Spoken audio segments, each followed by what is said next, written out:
ஒரு தோட்டத்தில் ரியா என்ற சிறுமி விளையாடுவதையும் ஆராய்வதையும் விரும்பினாள்.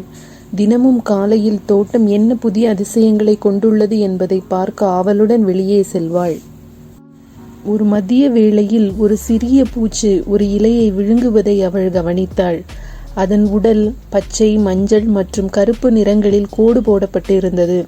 மேலும் அது வேடிக்கையாக நகர்ந்து அவளை சிரிக்க வைத்தது. ரியா மெதுவாக தன் விரலை நீட்டினாள்.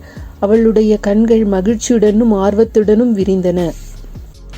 ஒவ்வொரு நாளும் அவள் அப்பூச்சியினை சந்தித்து புதிய இலைகளை கொண்டு வந்து கொடுத்து அவளது சாகசங்களை பற்றிய கதைகளை சொல்வாள். தன் குடும்பம், பள்ளிக்கூடம், என்றாவது ஒரு நாள் பறவையாக பறக்க வேண்டும் என்ற தன் கனவுகள் பற்றி பேசினாள். இருப்பினும் ஒரு நாள் ரியாவிற்கு தனக்கு பிடித்த இலையில் அந்த பூச்சியை கண்டுபிடிக்க முடியவில்லை. அவள் எல்லா இடங்களிலும் தேடினாள். இறுதியாக ஒரு கிளையில் அந்த பூச்சி தொங்கிக் கொண்டிருப்பதை கண்டாள். இப்பொழுது ஒரு மென்மையான பட்டு போன்ற கூட்டில் மூடப்பட்டிருந்தது. அவள் தன்னை அந்த கூட்டினுள் இருப்பது போன்று கற்பனை செய்தாள். ரியா மெதுவாக அதை தொட்டு பார்த்தாள். அதற்கு பட்டுப்பூச்சி என்று பெயரிட்டாள்.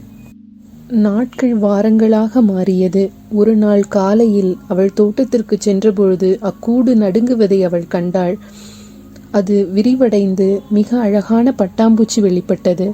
அதன் இறக்கைகள் பிரகாசமான நீலம், ஆரஞ்சு மற்றும் மஞ்சள் நிறங்களுடன் சூரிய ஒளியில் மின்னும் வண்ணங்களின் ஒரு சிறந்த திரையாக இருந்தன. பட்டாம்பூச்சி தன் சிறகுகளை விரித்து நன்றி சொல்வது போல மெதுவாக இறங்கியது. அவள், "சென்று வா, உயரமாக பறக்கவும் நண்பரே" என்றாள். ஒரு இறுதி படபடப்புடன் பட்டாம்பூச்சி காற்றில் பறந்து பூக்கள் மத்தியில் நடனமாடி சுதந்திரமாகவும் அழகாகவும் இருந்தது. ரியா பட்டாம்பூச்சி வானத்தில் மறைவதை பார்த்தபோது அவள் ஆச்சரியத்தையும் மகிழ்ச்சியையும் உணர்ந்தாள். பட்டாம்பூச்சியின் இந்த பயணம், வளர்ச்சி, மாற்றம் ஆகியவை ஒரு மென்மையான நினைவூட்டுதலாகும்.